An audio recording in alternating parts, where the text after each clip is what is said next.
Muy buenas tardes, amigos oyentes, ya estamos en los diálogos.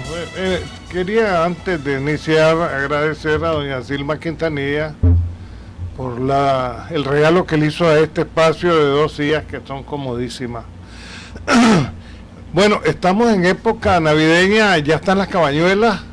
Eso hay que explicárselo a la gente, Alan. Sí, miren, cuando va a venir un buen invierno, dicen los campesinos, y dice la tradición, llueve para estos días, y o sea, no debe sorprendernos esta lluvia, ni debe sorprendernos las pintas que se van a dar en el mes de enero. Estas se llaman cabañuelas y aquellas se llaman pintas. A estas le dicen orín de niño. O las cabañuelas del niño. O las cabañuelas del niño. Y en enero, digamos, los primeros 6 días, dependiendo la brisa, así va a ser el invierno. Y si el anuncio es bueno, pues tendremos un buen invierno en el 2018. De momento tenemos el frijol a 17 Córdoba. El arroz subió a 14 Córdoba, 3 Córdobas de un solo, el frijol 3 Córdobas de un solo, y por ahí va el azúcar, que el azúcar no tiene por qué subir, porque a nivel internacional está bajo de precio, pero aquí se le ha hecho una concesión a los ingenios, particularmente a don Carlos Pelas, para que gane más con su azúcar. En Honduras ya se declaró ganadora Juan Orlando Hernández. Hay una lavada de manos de mucha hipocresía de parte de la OEA diciendo que debían de haber nuevas elecciones. Se perdió la oportunidad de juzgar a Zelaya por toda su robadera cuando estuvo, porque siempre tuve yo la percepción que Narraya iba a investigar no solamente a la gente de Juan Orlando Hernández, sino también al mismo Zelaya, porque hay pruebas contundentes de cómo saqueó el Banco Central de Honduras. De todas maneras, pues Juan Orlando Hernández, el nuevo presidente electo de Honduras, ya lo confirmó el Tribunal Supremo Electoral. Matamoros dio declaraciones en ese sentido y es cosa juzgada. Y en Chile ganó Piñera, y ganó muy holgadamente. Y lo que es un país cuando civilizado y civilista también, no tardaron en decirlo, ni tardaron tampoco los de la oposición, particularmente porque era un balotaje de segunda vuelta, en reconocer su victoria, el derrotado en esos comicios. Así es, Alan, yo creo que la situación de Honduras no va a cesar así nomás, ¿verdad? Sin embargo, ya hechos consumados. De nuevo, Alan, y eso tiene que ver con nosotros también, el papel de los organismos electorales, ¿verdad? Pero Javier, ¿sabes qué fue por qué se acercó mucho a Narraya? La gente no quiere reelección, sí. La gente está harta de más de lo mismo. Yo creo que era precisamente, era uno de los principales desafíos que tenía el presidente Juan Orlando Hernández, demostrar sí o no la gente lo iba a respaldar, porque en realidad eran 2 votaciones en una. Uno, la reacción del pueblo hondureño a la primera reelección en su historia. La segunda era aprobar o no la gestión del presidente Juan Orlando Hernández. En las dos iba mal, porque el pueblo hondureño, dicen las encuestas, estaba en contra de la reelección. Además el golpe le costó muchísimo recuperarse de eso. Y hoy en día pues quedan las dudas, enormes dudas, sobre si realmente Juan Orlando Hernández cometió un fraude o no. La OEA sacó un comunicado reseñando todas las irregularidades que hubo, muy parecidas a las que pasó en Nicaragua también, pero con lo que ahí plantean, Alan, no da la impresión, o por lo menos no justifica un pedido de volver a hacer las elecciones. El presidente debería salir de la sociedad hondureña, del propio presidente Juan Orlando Hernández, decir, bueno, vamos a volver a resolver esto, pues. Si yo me siento seguro que gané, si la situación, entonces convoca elecciones, pero ya eso es cosa de los hondureños. No que durante este proceso de contar los votos, pues hubo muchas voces a favor y en contra, y al final pues todo el mundo terminó insatisfecho, ¿no? insatisfecho por la manera con que se contaron los votos. Ahora, hay que contarlo uno por uno otra vez. Bueno, es más barato que hacer una elección, pero al final la paz social de Honduras se merece eso y más, ¿verdad? Es que mira, esto ha dado pie a una serie de situaciones. Por ejemplo, los pandilleros se han aprovechado. Sí. Los ladrones se han aprovechado de la supuesta protesta. Y Zelaya realmente salió favorecido. Y sale favorecido con la derrota. Porque yo me había fijado que este candidato que llevaba, que tiene toda la semblanza de un gay, esa es la impresión que me da de maricón, le tomaba distancia a Zelaya. De repente ahora Zelaya es la figura, Narraya ha pasado a un segundo plano y se ha apropiado, digamos, de las cámaras y de los medios de comunicación. Zelaya es una figura desprestigiada en Honduras, Javier, porque es ladrón, ¿verdad? Y ladrón evidente. Entonces ha ganado puntuación en todo esto y al final Narraya pasa a un segundo plano, así de sencillo. Sí, en realidad, Alan, el partido de Mel Zelaya, que es una escisión del Partido Liberal Hondureño, resulta que es el gran ganador, porque se ubica como una segunda fuerza, pero además a una distancia corta, pues 4%, si acaso esos fueron los resultados. En Chile fue diferente, la diferencia entre Piñera y el candidato del partido de la presidenta Bachelet tuvo una diferencia de 10 puntos, es contundente, pues. E inclusive el candidato derrotado lo llamó un triunfo macizo, o sea, un triunfo muy sólido, porque ganó en 13 de los 16 departamentos que tiene Chile. Y a propósito de civilidad y a propósito de gesto, a propósito de políticos serios y maduros, la tradición en Chile se cumplió. El presidente que gana, una vez que lo proclaman, desayuna al día siguiente con el presidente en funciones. Hoy están desayunando Piñera y la presidenta Bachelet, y aquí no es como aquí, pues, o en Centroamérica, que guardamos rencores y lo que queremos es matar al adversario. Tal vez aprendemos de ese ejemplo. Yo creo que América Latina está teniendo un ejemplo, Javier. La gente no quiere que se repitan ciertas cosas que han venido haciendo la supuesta izquierda, en la que yo no creo, porque honradamente yo sé lo que es izquierda y vos lo sabés. Aquí lo que hay han sido depredadores de la cosa pública, sí, y quienes se han beneficiado de la cosa pública, y la prueba es lo que ha pasado en El Salvador. Aquí tenemos a un representante de la izquierda que está asilado porque metió demasiado la mano. En Ecuador está preso el vicepresidente Glass y le metieron 5 años de cárcel por el caso de Odebrecht, esta firma brasileña que se encargó de corromper a todos en América Latina. Sí. La misma Keiko Fujimori, si llegara al poder en próximas elecciones, es probable que la van a enjuiciar también. No, ya va para juicio porque la están acusando de cometer delitos electorales. Entonces, por ahí va la cosa. En América Latina, miramos el caso de Brasil, la Kirchner está libre porque es senadora y es inmune, pero perdiendo el Senado puede caer presa, porque también metió duro la mano. O sea, ha sido una frustración la llamada izquierda en todo esto. Vamos a ver cómo sale Salvador Sánchez Serén, que como decía el otro día, quedaba viendo a Obama como que era la Virgen Santísima y a Trump como que es el Señor San José. O sea, es un viraje mental lo que ha habido sobre montañas de muertos que lucharon por una causa, Javier, y de los cuales sí, ya nadie se acuerda. Así es, exactamente, Alan. Bueno, los beneficiados son otros, los actuales. Yo creo que una de las lecciones que queda en América Latina, Alan, es que los pueblos no les gustan las reelecciones.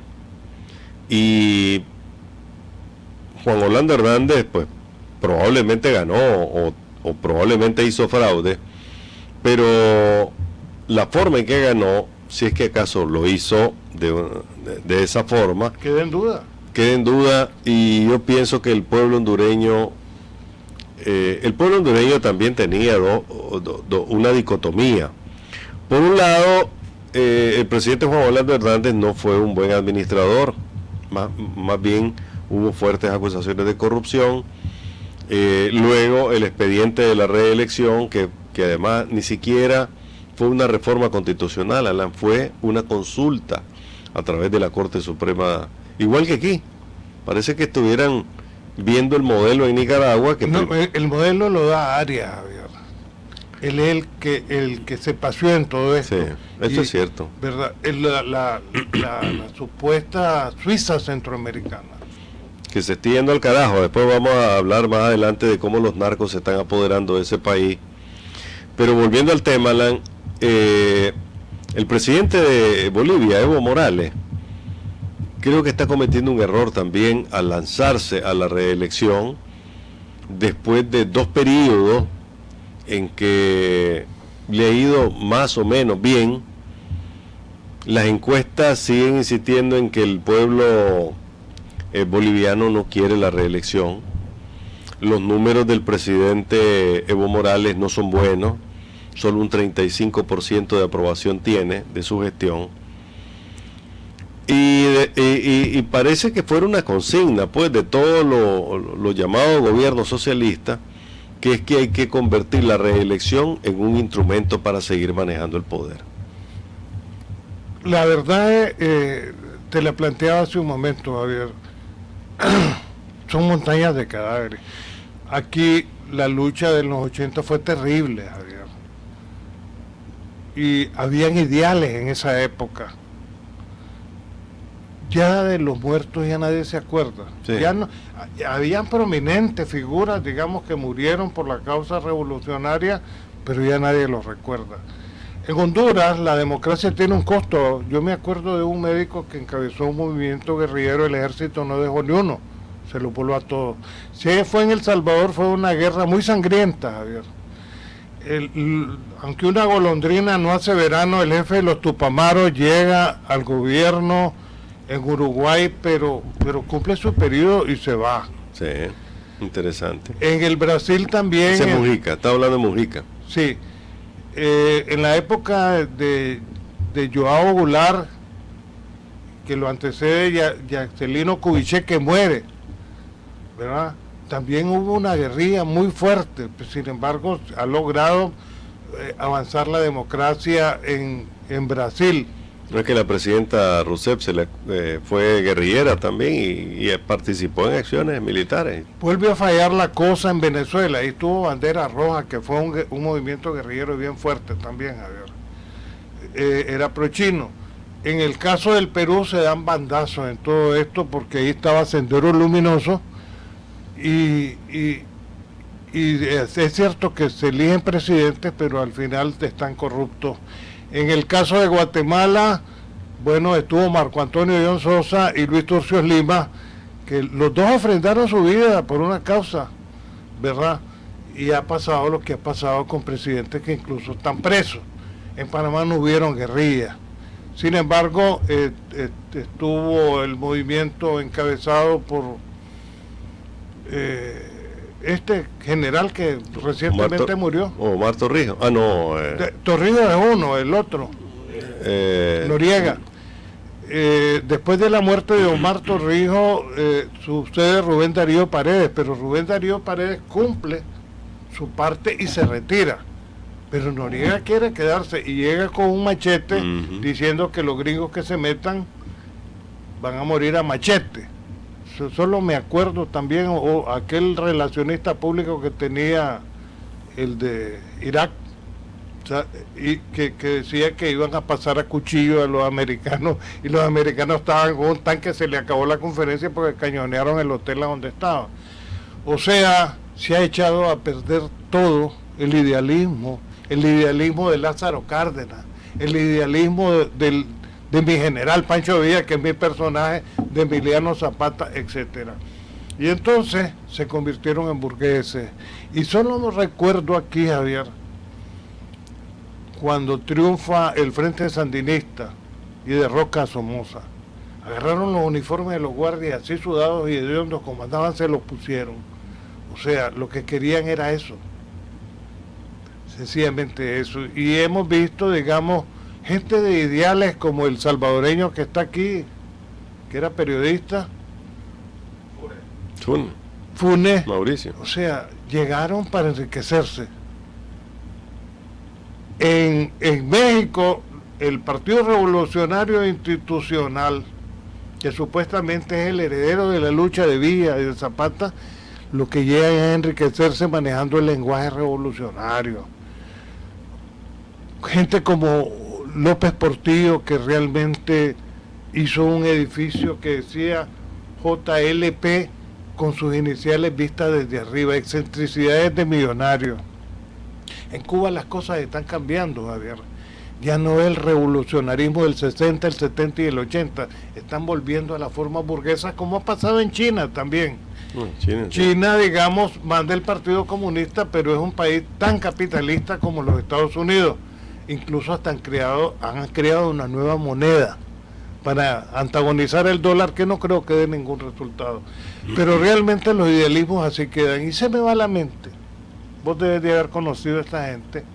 Cuando vino un barco aquí que se llamó Liburnia y llegó, era yugoslavo, y llegó a Corinto, lo invité yo, porque en esa época me gustaba la izquierda, a 2 miembros del barco que llegaron a mi casa cuando vivíamos allá abajo, y hablando con ella, que había sido guerrillera del mariscal Tito, me decía, yo le hablaba de la revolución, no, me dice, las cosas son por evolución y no por revolución, y la evolución nos ha llevado a esto, a un retroceso ideológico cultural en que realmente nos olvidamos o se olvidaron de los héroes y mártires y empezaron a hacer plata, Javier, y se convirtieron en ricos. Fíjate que me estaba acordando de una anécdota de un hombre al que le tenemos mucho cariño. Este fue un oficial de la Guardia Nacional y nos contaba hace unos días que la caída de Somoza lo sorprende cumpliendo misiones en Riva, logra llegar a Managua y puesto en la acera del hospital militar el propio 19 de julio, ¿verdad? Se encuentra con que él está uniformado, pero en ese momento un montón de personas que no habían participado en la lucha, porque apenas estaban llegando las caravanas, estaban vistiéndose con los uniformes que había dejado la Guardia Nacional en el búnker, ¿verdad?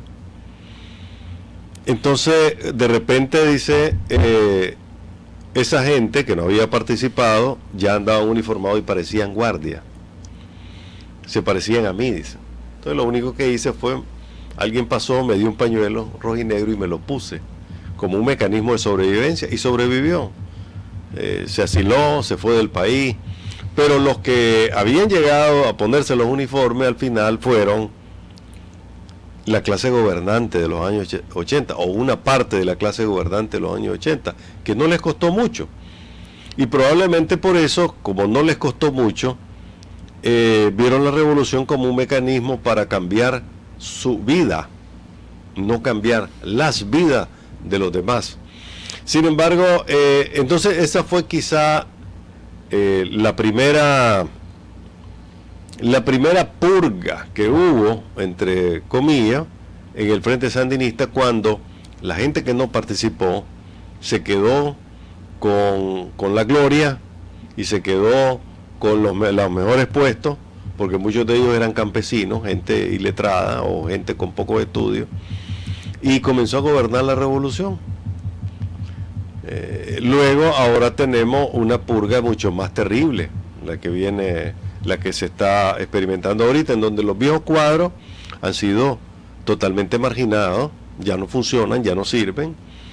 Estos son otros tiempos, dicen ahora, y ahora es el del muchacho pues que carga un teléfono inteligente y que está dispuesto pues a agachar la cabeza y decir que sí a todo.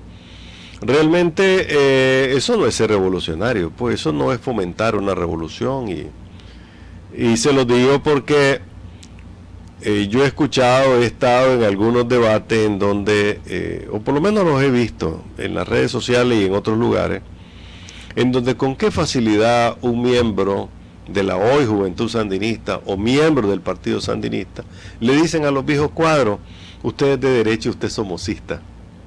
Conozco dos casos en donde han respondido de esa manera muchachos que probablemente nacieron hasta en los años 90 o mediados de los 90, finales de los 90, que hoy descalifican a los viejos porque ven en su dirigencia revolucionaria menosprecio a los que construyeron verdaderamente la revolución, o a lo mejor a aquellos que se vistieron en el último día y que hoy les están pasando la factura, la nueva camada que les dice inclusive usted de derecha, usted es somocista. Hombre, pero si vos le preguntás por qué cosa es derecha, qué cosa es somocismo, que para mí fue una actitud, nada más. Y qué cosa es izquierda no saben, a ver. No saben qué cosa es la Revolución Francesa. No saben que la gente de la derecha más extrema que ha tenido la humanidad, como fue fue Hitler, se sentaba a la izquierda. Yo he escuchado a muchos funcionarios, gente que quiere aparecer como revolucionarias, diciendo los de la derecha. Si la derecha está en el poder aquí, a ver, sí, nos enredemos. Y sí, es una derecha recalcitrante, es una derecha factor de capital tan fuerte, ¿sabes? La derecha, Javier, que ha logrado un capital emergente ponerse a la par del capital tradicional y asociarse con el capital tradicional, porque uno de los problemas que tuvo Somoza fue que nunca pudo empalmar con el capital tradicional y empezó a hacer su propio capital. Ahora son los mismos, Javier. O sea, no hay a dónde enredarse. Sí, el tema, bueno, este es un tema que da para mucho, para analizarlo, sí, porque se han dicho tantas cosas sobre el capital de Somoza y resulta que el capital de Somoza no era tan tal como se dijo, porque se ha hablado de miles de millones de dólares, porque Somoza se dedicó a comprar tierra y a crear empresas. Y al final, cuando se va a Somoza, no se puede llevar la tierra, no se puede llevar el Porvenir, no se pudo llevar a la Mamenic Line, no se pudo llevar la Nica, la tuvo que dejar, ¿verdad? Y eso es lo que ocurre cuando hay gobiernos de este tipo y hay movimientos que los derrocan o que los sacan del poder, porque no se pueden llevar nada después. Sin embargo, vos decías algo más interesante antes acerca de lo que es derecha y lo que es izquierda. Realmente, Alan, la izquierda en América Latina ha usado los mecanismos de la democracia formal para subir al poder, porque han tenido que pasar del verde olivo o del uniforme militar a vestirse como civil para convencer a la gente de que vote por ellos. Y una vez que han estado en el poder, y después utilizan como discurso la demagogia, el populismo, y ofrecen cosas que no pueden cumplir. En algunos casos, como el del Nicaragua, ha sido mediante ayudas extraordinarias que han podido cumplir. Hay un discurso interesante de Chávez que lo estaba viendo yo ayer. Dice que no hay que ser capitalista. Él está en contra del capitalismo. Y en ese mismo discurso combina palabras cuando dice que maldice desde lo más profundo de sus entrañas al pueblo de Israel. Bueno, desde lo más profundo le salió el cáncer. Pero Chávez deja a sus hijos, particularmente a su hija mayor, una herencia de $2.000 millones, dice el informe. $2.000 millones de dólares, pero no le gustaba el capitalismo, decía en sus discursos. No, y fue tanto. Y Maduro tiene que agarrar a estos ahora, con todas las acusaciones que han hecho sus sobrinos de él y de su mujer, la primera combatiente y de Diosdado Cabello, porque es inaguantable la corrupción en Venezuela y entonces los mete presos. Eso tuvo que hacer Maduro. Lo que pasa es que eso chorrea sangre en realidad, y no es que Rafael Ramírez sea fue embajador aquí. Y venía cada rato porque él era presidente de PDVSA y por tanto era el mayor accionista del negocio de Albaniza. Pero tuvo contradicciones con el poder. Lo que pasa es que él le respondía a Chávez, ¿verdad? Él era chavista, se ligó con Chávez cuando Chávez no era nadie y comenzó su movimiento, y por eso Chávez lo convirtió en el zar del petróleo, le dio todos los poderes del mundo. Y él y una pacotilla de delincuentes, ¿verdad?, dijeron, bueno, hay tanto dinero que podemos desviar algunos fondos. Y desviaron $2.000 millones a Andorra, a un banco de Andorra, $2.000 millones. Pero eso es aparte del capital personal de Chávez. Eso es aparte de todo, eso era para ellos, para Rafael Ramírez y un grupo de sus gerentes que tenía en PDVSA. ¿Cómo sería, como diría un amigo, la cachandinga? ¿Cómo sería la cantidad de plata que genera el petróleo que dio para todo eso? Hoy en día Rafael Ramírez lo que ha dicho es, bueno, yo me someto al poder, desde el chavismo yo voy a reivindicarme, y en esa posición es que está ahora, al punto que este fin de semana anuncia que va a ser precandidato a la presidencia, va a disputarle a Maduro la nominación presidencial, porque Maduro quiere reelegirse. Entonces, antes de que él anuncie de que se va a lanzar, le descubren la cuenta y lo mandan a echar preso, porque todo ese grupo está preso. Parece que es un conflicto interno del chavismo, porque aparentemente Rafael Ramírez es una figura más popular que Maduro y mucho más popular que Cabello, más identificado junto a Chávez. Entonces parece que hay un conflicto interno y esto podría traerle graves consecuencias al mismo gobierno chavista. Hombre, la verdad es que yo pienso de Venezuela, los he apreciado mucho siempre, no merecen esto. Sí. No merecen esto, la desgracia que les ha tocado vivir por una pacotilla que realmente está muy bien. Eso no perecen de nada, de tal manera que la hija mayor de Chávez es conocida como la reina del arroz porque se ha dedicado al negocio de los granos. Pero me parece que Venezuela no merece eso. Hay un comunicado del Departamento de Estado de hoy, sobre la situación humanitaria en Venezuela. Y ojo, no hay que perder de vista el enfrentamiento que hay ahorita, y publicamos algo de eso en Trinchera hoy. Parece que Maduro decidió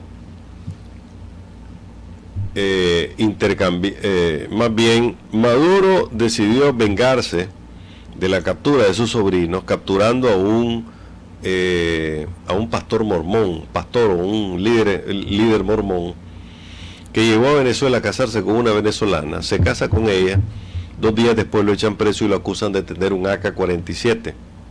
Después de que nunca había visitado Venezuela o tenía rato de no ir a Venezuela y decide ir. Eso fue en el 2016.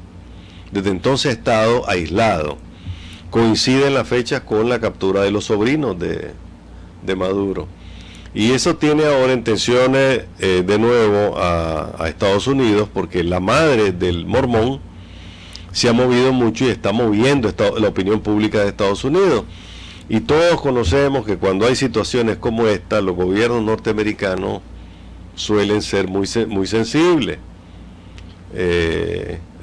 La caída de Somoza tiene un acelerador inmediato cuando se vuelan al periodista de la NBC. Y otras que se vienen dando, digamos, Alan, y que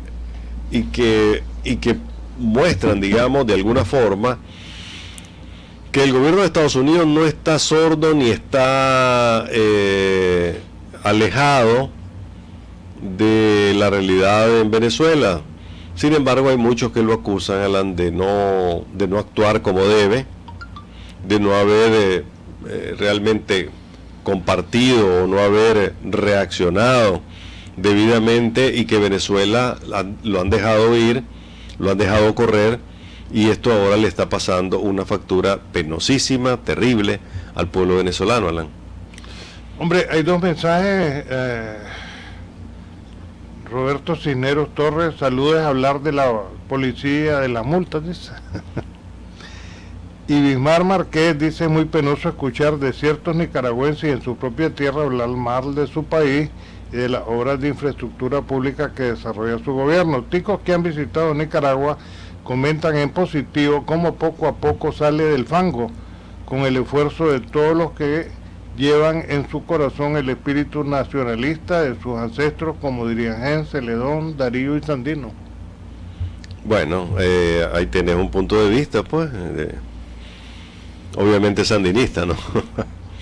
Pero está bien. No, pues sí. Nosotros sí. hablamos no para un sector de la población, así hablamos, para, hablamos para todos. Y por eso reproducimos sus mensajes, para que se vea también que en este programa no rechazamos ni le tenemos miedo a ningún tipo de opinión, sea cual sea, ¿no? A mí me han dicho que hay emisoras oficiales en donde te graban cuando vas a opinar y hacen una valoración rápida. Si vale la pena, te pasan al aire, y si no, no. Me han dicho que la corporación también está en ese plan ahora. Nosotros no, aquí debemos hablar libremente y los correos se los leemos. Así es. Siempre que no ofendan, ¿verdad? Claro. Es que la verdad, Alan, ojalá que no se sientan tentados el gobierno a cerrar los micrófonos. Bueno, de hecho los micrófonos sí están cerrados, digamos, a imponer una censura a la gente en las calles. Sin embargo, discutía con un amigo un día de esto y me decía que él no había visto una sociedad nicaragüense tan sometida, le llamó hipócrita, como la actual. ¿Por qué? Porque la gente, según desde su punto de vista, se ha dedicado a defender su propia situación. Es decir, la gente se ha ensimismado, se ha vuelto individualista, ya no hay solidaridad, ya no salís a las calles a acompañar a otros para protestar por algo, sea bueno o malo. Mientras la gente te dice, sí, todo está bonito, y con la bolsa en la mano está haciéndote la guatusa. Mira, sí, él lo ve como una descomposición moral de esta nueva generación que realmente nos hace pensar que por lo menos en los próximos 25, 30 años vamos a tener un país como el de ahora. Mira, lo que pasa, y para aclararle al amigo, hace unos años Montealegre fue candidato a alcalde. 2008.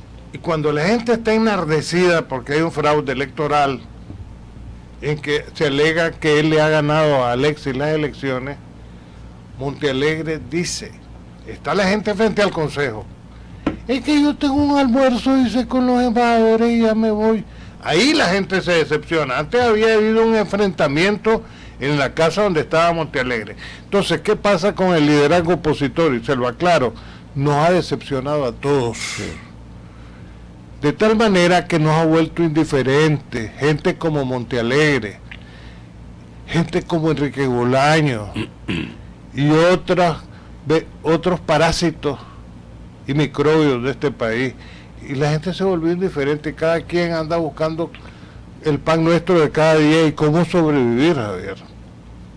Entonces, mientras hayan líderes como esos, mientras no surja un liderazgo serio, la gente no va a creer. Por eso es que actuamos así. Le hago esta aclaración al amigo porque tiene razón, ¿verdad? Y porque si nosotros ejercemos la crítica aquí es porque estamos buscando el bienestar de todos, porque como bien decías vos un día, Javier, nosotros no somos gobierno, señalamos lo bueno y lo malo para que se corrija. Mira, definitivamente, Alan, bueno, el papel de los periodistas y de los comunicadores es distinto, sin embargo,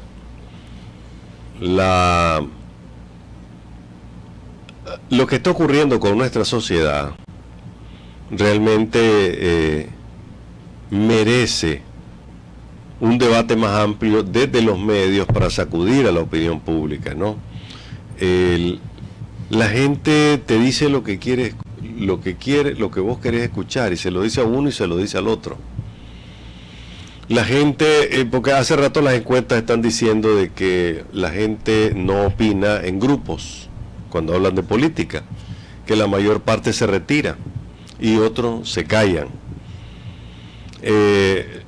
Las personas te dicen cuando se abordan estos temas de política, algunos se quedan viendo y te dicen, ¿qué quieres que te diga? Yo te lo digo, pues. Y eso es efectivamente hipocresía. Pero si estamos cultivando una juventud hipócrita que le va a transmitir cuando tenga hijos ese tipo de valores, que la manera de sobrevivir en una situación compleja como la que vivimos ahora es la hipocresía, es mentir, entonces la situación es para preocuparse, porque eso es lo que ellos van a heredar, un comportamiento social de defenderte vos, vivir vos tu vida, ponete tus audífonos, agarra tu teléfono, dedícate a escuchar música y que se caiga el resto del mundo. No, Javier, mira, el ser humano reacciona y cambia. ¿Vos crees que los que hoy se conservan en el poder pensaban así en los 60? No, obviamente. Bueno, el tiempo se nos fue, Javier. Antes que me empecé a regañar porque te robo espacio. Más o menos, y bien dicho, bien expresado, exactamente, don Alan. Hasta mañana.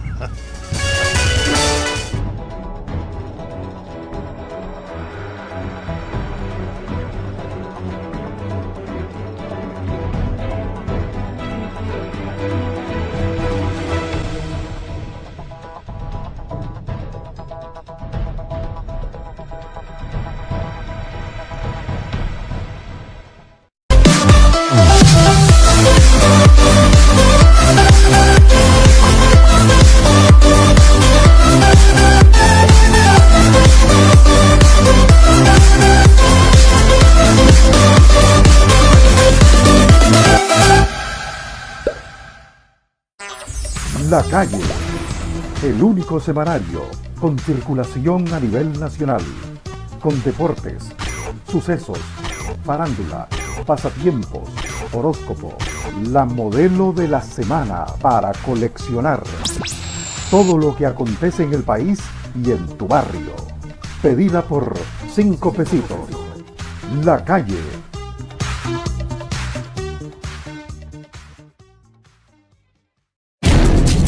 Transmitiendo por una expresión libre en Nicaragua, Radio El Pensamiento, 880 kHz y para el mundo, radioelpensamiento.com. Radioelpensamiento.com. Radio El Pensamiento, la emisora más libre para opinar e informar.